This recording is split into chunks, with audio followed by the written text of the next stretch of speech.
Halo guys, balik lagi dengan channel gua. Guys, hari ini gua akan menceritakan tentang kasus pembunuhan kepada seorang wanita.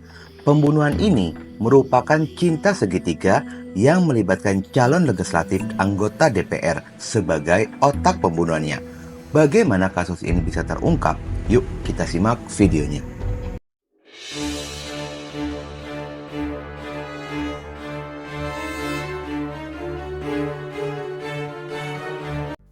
Kasus ini bermula dari penemuan tubuh yang sempat menggemparkan sosial media. Mirisnya ditemukan di tepi jurang Tugu Gajah, Dusun Cilengkong, RT 17 RW 09, Desa Neglasari, Kecamatan Banjar, Kota Banjar, Jawa Barat. Penemuan ini pun bermula pada hari Minggu, tanggal 25 Februari 2024, sekitar pada jam 11.30. Ketika itu, ada seorang warga Dusun Cilengkong sedang mengendarai sepeda motor miliknya melintas jalan raya Banjar Cimaragas belakang Tugu Gajah. Tiba-tiba dia pun mencium aroma tidak sedap yang sangat menyengat dan itu mengganggu perjalanannya. Merasa terganggu dengan aroma tersebut, laju motornya pun berhenti lalu mencari di mana sumber aroma tidak sedap itu. Setelah ditelusuri sekitaran tebing, terlihatlah ada sesuatu seperti bentuk tubuh manusia yang terbungkus selimut. Seketika, warga pun langsung memberitahu kepada supir angkot yang sedang melintas, sehingga penemuan itu pun menyebar dan menjadi pusat perhatian warga setempat, yang membuat warga pun mulai berdatangan ke lokasi temuan itu. Penemuan ini segera dilaporkan kepada pihak kepolisian setempat. Setelah polisi menerima laporan itu, pihak kepolisian pun langsung mendatangi tempat kejadian. Dan setibanya di sana, polisi langsung melakukan evakuasi. Hasil identifikasi tubuh itu adalah tubuh seorang wanita yang sudah membusuk dalam kondisi tangannya terikat ke depan dan terbungkus oleh selimut warna-warni dan selimut berwarna coklat. Pihak kepolisian pun langsung membawa tubuh korban menuju RSUD Kota Banjar untuk dilakukan proses pemeriksaan lebih lanjut. Setelah dokter forensik melakukan pemeriksaan tubuh korban, diketahui penyebab kematiannya akibat saluran pernafasannya yang tertutup dengan luka yang cukup fatal pada bagian leher dan kepala bagian belakangnya. Dengan kata lain, korban ini sengaja dihilangkan nyawanya oleh pelaku pembunuhan. Berita penemuan ini pun langsung tersebar di seluruh media sosial ataupun TV. Sementara usaha dokter forensik untuk mengungkap identitas korban pun akhirnya berhasil. Hasil identifikasi sidik jari diketahui jika korban ini bernama Indriana Dewi Eka, berusia 25 tahun, warga Cipinang Pulo, Jakarta Timur. Polisi segera menghubungi pihak keluarga dari korban. Setelah 2 hari berikutnya, tepatnya pada tanggal 27 Februari 2024, ada seorang pria bernama Roni mendatangi RSUD Kota Banjar yang mengaku sebagai kakak kandung dari korban wanita itu.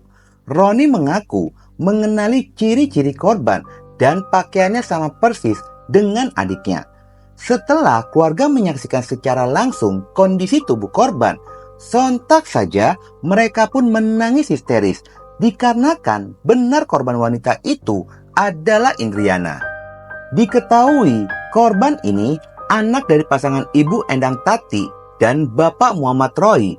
Selain itu, Indri juga seorang marketing di salah satu perusahaan swasta yang berada di Jakarta dan masih tinggal bersama dengan kedua orang tuanya di sebuah rumah kontrakan yang berlokasi di Cipinang Pulo, Jakarta Timur. Sang ayah hanya bekerja sebagai tukang ojek saja. Hal itulah yang membuat Indri bekerja ekstra keras untuk membantu perekonomian keluarga. Bahkan korban Indri memiliki mimpi besar, ingin membangun masjid dan membeli sebuah rumah seharga 1,5 miliar. Itu terlihat dari sebuah papan tulis yang berisikan harapannya yang menjadi motivasinya untuk bekerja lebih giat lagi. Pada sisi lainnya, pihak kepolisian pun langsung menggali informasi lebih dalam lagi dari pihak keluarga korban. Dari kesaksian Roni, kakak korban, jika adiknya itu sudah tidak pulang ke rumah hampir seminggu. setelah berpamitan pergi ke Bukit Pelangi di Bogor bersama dengan pacar dan temannya. Namun, Roni merasa heran. Berdasarkan hasil pemeriksaan dokter forensik, jika adiknya telah meninggal dunia sekitar 4 hari sebelum ditemukan.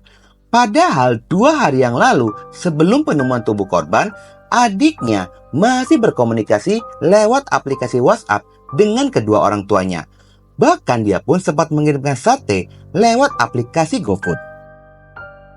Pihak kepolisian yang mendapatkan informasi itu langsung mengkerucut jika orang terakhir bersama dengan korban adalah kekasihnya dan diduga sebagai pelaku kejahatan atas kematian dari korban.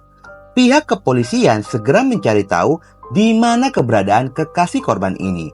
Dengan hasil kerja keras dari polisi, akhirnya pada hari Kamis, tanggal 29 Februari 2024, pihak kepolisian berhasil mengamankan kekasih korban yang bernama Didot Alfiansa, warga Tebet, Jakarta Selatan.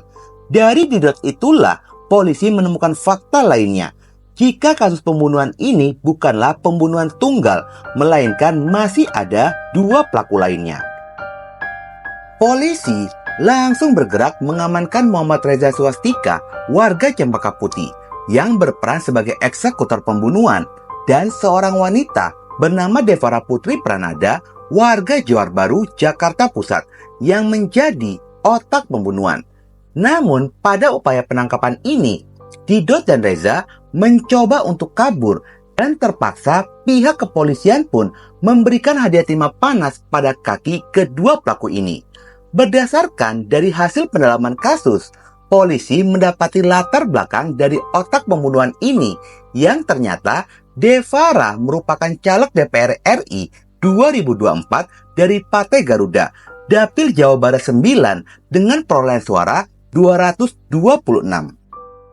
Sementara dari hasil interogasi, para pelaku pun mengakui jika motif dari kasus pembunuhan ini adalah cinta segitiga antara Indriana, Didot, dan Devara. Pelaku Devara merasa cemburu ketika mengetahui Didot ini telah berselingkuh dan berpacaran dengan korban Indri yang menjadi rekan kerjanya. Sementara hubungan antara Didot dan Devara sudah berjalan selama 5 tahun. Namun, pada belakangan ini, tepatnya pada bulan Juli 2023, Didot telah berselingkuh dan berpacaran dengan korban Indri. Hingga akhirnya, hubungan mereka pun diketahui oleh pelaku Devara. Hubungan asmara antara Didot dan Devara sempat putus. Namun Didot terus berusaha membujuk dan meminta maaf agar Devara mau menjalin hubungan dengannya lagi. Devara pun akhirnya luluh dan bersedia menjalin kembali hubungan dengan Didot, namun meminta satu persyaratan. Didot pun seperti mendapatkan angin segar sehingga dia bersedia melakukan apapun demi kembali bersama dengan Devara. Devara meminta kepada Didot jika ingin kembali padanya, Didot harus membunuh Indri kekasihnya itu. Tanpa pikir panjang, Didot pun setuju dan bersedia melakukan permintaan tersebut. Pada tanggal 15 Februari 2024, Didot bertemu dengan Devara untuk merencanakan aksi pembunuhannya. Pada saat itu, Didot pun mengusulkan untuk menyewa pembunuh bayaran, yaitu Reza, temannya sendiri. Lalu Didot menghubungi Reza dan menyampaikan agar Reza menjadi eksekutor pembunuhan atas Indri kekasihnya itu. Pelaku Reza sempat menolaknya. Dia berpikir sangat beresiko dan Reza pun belum pernah melakukan hal itu sebelumnya. Namun Didot menawarkan bayaran 50 juta rupiah kepada Reza yang kebetulan saja Reza pun sedang kelilit hutang. Akhirnya Reza bersedia menjadi eksekutor pembunuhan.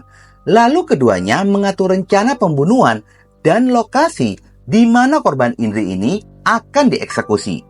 Pada tanggal 20 Februari 2024, Didot mengajak korban Indri pergi liburan ke Bukit Pelangi di Bogor.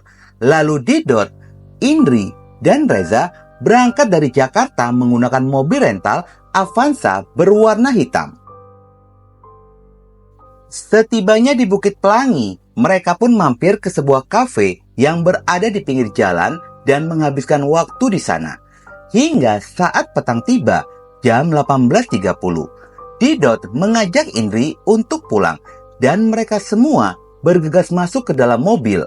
Dengan posisi Didot yang menyetir mobil, Indri berada di kursi samping, sementara Reza duduk di belakangnya. Namun baru beberapa ratus meter dari kafe, tiba-tiba Didot menghentikan laju mobilnya dengan alasan ingin buang air kecil. Lalu dia pun segera pergi keluar mencari semak-semak dan meninggalkan Indri dan Reza berduaan di dalam mobil. Rencana pembunuhan ini pun sudah tersusun rapi oleh Reza dan Didot. Di momen itulah Reza melepaskan ikat pinggangnya dan dari belakang Reza menjerat leher Indri. Indri sempat memberontak, namun tenaganya tidak cukup kuat dan Reza pun semakin menguatkan jeratannya itu. Selama 15 menit Indri dijerat oleh Reza hingga Indri pun kesulitan bernafas dan akhirnya kehilangan nyawanya. Setelahnya Didot pun masuk ke dalam mobil dan mereka kembali melanjutkan perjalanan menuju ke Jakarta dengan memindahkan tubuh Indri ke kursi belakang lalu memasangkan masker agar terlihat seperti orang sedang tertidur. Setibanya di Jakarta, Didot dan Reza menjemput Devara di kosannya. Didot memperlihatkan jasad Indri yang sudah tidak bernyawa sebagai tanda bukti cintanya kepada Devara. Didot dan Reza sempat menginap di sekitaran kosan dari Devara. Setelah itu diputuskan untuk membuang tubuh Indri ke daerah Pangandaran. Dan pada tanggal 21 Februari 2024 jam 12.30, mereka bertiga langsung menuju ke Pangandaran untuk membuang tubuh Indri. Namun baru saja tiba di Kuningan, Jawa Barat, tiba-tiba mobil yang mereka kendarai mogok di tengah jalan lantaran olinya bocor.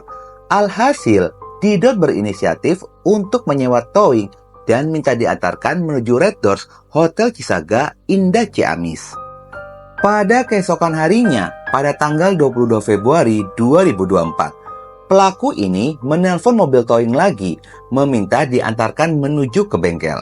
Namun saat tiba di bengkel, ternyata spare part mobil harus diganti, tetapi harus menunggu 1 hari. Ketiga pelaku pun memutuskan untuk mencari lokasi membuang tubuh Indri, lantaran tubuhnya sudah mulai mengeluarkan aroma tidak sedap. Akhirnya pada hari Jumat malam, tanggal 23 Februari 2024 pada jam 2 dini hari, mereka kembali melanjutkan perjalanan menuju Banjar lalu menghentikan laju mobilnya di Jalan Raya Banjar Cimaragas belakang Tugu Gajah. Melihat lokasinya yang sangat sepi, pelaku memutuskan untuk membuang tubuh Indri ke dalam jurang dan akhirnya tubuh Indri pun dibuang di sana. Setelah itu, para pelaku mengambil barang berharga milik korban, di antaranya ponsel seharga 8 juta rupiah, tas Louis Vuitton, dan jam tangan Rolex. Setelahnya, para pelaku memperbaiki mobil dan kembali lagi ke Jakarta. Untuk mengelabui pihak keluarga dari Indri, para pelaku pun menggunakan ponselnya untuk berkomunikasi dengan orang tua dari korban yang seolah-olah Indri masih hidup. Bahkan sempat memesan sate lewat GoFood dari ponsel korban yang dikirimkan kepada keluarganya di rumah. Pelaku Didot dan Devara menjual barang-barang berharga milik korban total sebesar 54 juta rupiah, lalu memberikan kepada Reza sebesar 23 juta rupiah saja, tidak sesuai janji awal, hingga akhirnya kasus ini pun berhasil terungkap oleh pihak kepolisian. Setelah kejadian ini, tubuh Indriana pun telah dikembalikan oleh pihak rumah sakit kepada keluarga dan telah dikebumikan di kampung halamannya di Purwodadi Grobogan, Jawa Tengah. Saya sangat menyesal. Saya minta maaf untuk keluarga dan Terungkapnya otak pembunuhan adalah Devara. Partai Garuda pun tegas langsung memutuskan memecat Devara sebagai kadernya, sehingga karir politiknya pun kini hancur. Padahal Devara ini memiliki visi dan misi program kesehatan gratis bagi masyarakat yang tidak mampu, namun malahan menjadi otak pembunuhan. Meskipun Devara adalah caleg DPR, namun dalam kesehariannya ini Devara hanyalah seorang pengangguran. Akibat dari perbuatannya itu, ketiga pelaku pun terjerat pasal berlapis, salah satunya pasal 340 KUHP tentang pembunuhan berencana dan terancam pidana maksimal, yaitu pidana mati. Oke guys, sekian dulu video gua hari ini dan jangan lupa ikuti terus video gua. Oke?